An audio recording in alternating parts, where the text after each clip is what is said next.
mbirum trouble à l'ordre public dañ ko doon toppee mbirum manifestation participation à une manifestation non autorisée dañ koy toppee ba tey appel à l'insurrection si fànn boobu ñu leen di wax ne li nga xam ne mooy trouble à l'ordre public boobu ak participation à une manifestation non autorisée topp yi mën nañ jàpp ne dagg na ndax bañ koy liiral charge yi tey si kanamu juge bi tudduñu ko fa waaye li nga xam ne mooy viol bi mi ngi continuer li nga xam ne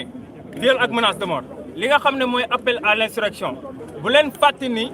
doyen des juges dafa demander lever mandat d'immunité parlementaire am ñu jàpp ne su dee assemblée nationale fekk na si loolu ba lever immunité parlementaire am xëy na dañuy wax rek tax dara leeruñu mën nañ ko topp si appel à l'insurrection boobu waaye ñiy wax tamit que ne défense am na ndam dëgg la waaye ñu ngi continuer di jooy de suñu jooy noppeekul ndax dafa am li xew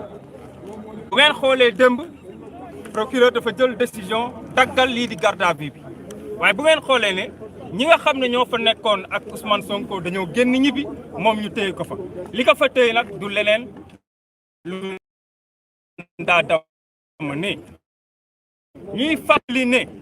dëkk bi ñu nekk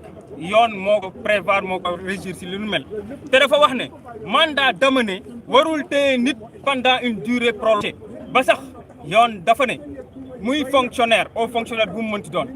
muy autorité détenteur de l'autorité publique ku mu mënti doon boo téye nit de façon arbitraire yoon dina dal ca kaw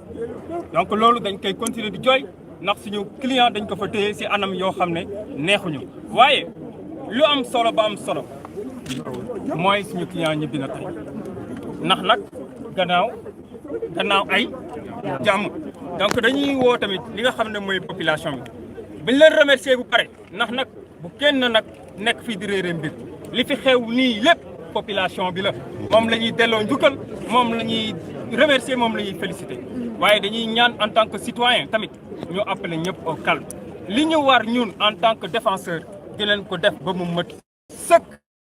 duñ si bàyyi dara li war suñu client tamit en tant que citoyen dina ko mëtal tamit ba mu mët sëkk ñu ngi leen di gërëm di sant waaw boobu dafa am procédure te mënuñu si sori waaye daal na ngeen xam ne mbir bi bàyyi wuñ si lenn lépp ñu ngi koy toog di ko analyser di ko préparer te waxtu jot bu jotee dinañ wax wasalaam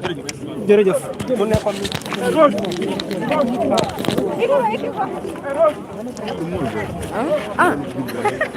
waa internaute Feeling Dakar yéen a ko déggandoo gis ngeen tey nag fii Doudou dafa xaw a métti parce que li nga xam ne mooy presse bi tey dafa mel ni tey nag ñu fa soxla li nga xam ne mooy information chaude yi ñu dem xewle maître Clédor Ly sànq maa ngi ko nemmeeku fële ci beneen côté bi kii di xam ne mooy président Ousmane Sonko moom dem nañ ko Doudou fan laay ba jéem a xool fan laay mën a dugal sama micro.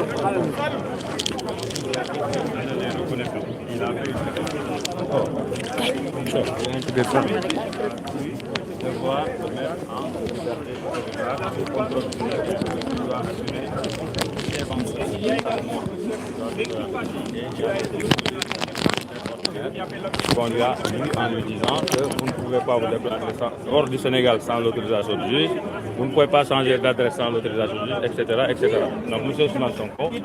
est libre aujourd'hui de rentrer chez lui. Parce que hier, le procureur de la République lui a notifié la fin de sa garde à vue. Parce que c'était un délit de flagrant délit, une procédure de flagrant délit qui était entamé contre Ousmane Sonko à propos du trouble à l'ordre public et de participation à des manifestations non autorisées. Donc hier, le procureur lui a notifié en même temps que ses gardes du corps et le caméraman la fin de la garde à vue. Donc ce qui veut dire que maintenant, ce qui se passe dans ce dossier de trouble à l'ordre public et de participation à des manifestations non autorisées, c'est que le procureur a deux options. Ou faire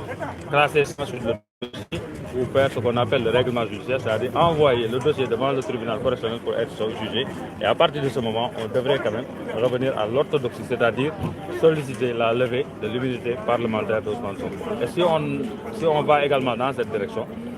ça veut dire que la procédure qui a été faite en flagrance est nulle parce qu'on n'avait pas sollicité la main levée de son immunité parlementaire. Donc aujourd'hui, M. Ousmane Sonko est rentré chez lui. Il a dit tout ce qu'il pensait et il a parlé également du complot et tout. Il a maintenu sa même position, c'est toujours un complot. Et nous considérons aujourd'hui que c'est une victoire du peuple. Parce que sans le peuple, on ne l'aurait pas laissé. Il ne faut pas se leurrer. Et qu'on cesse également de traumatiser les Sénégalais en parlant de gens qui sont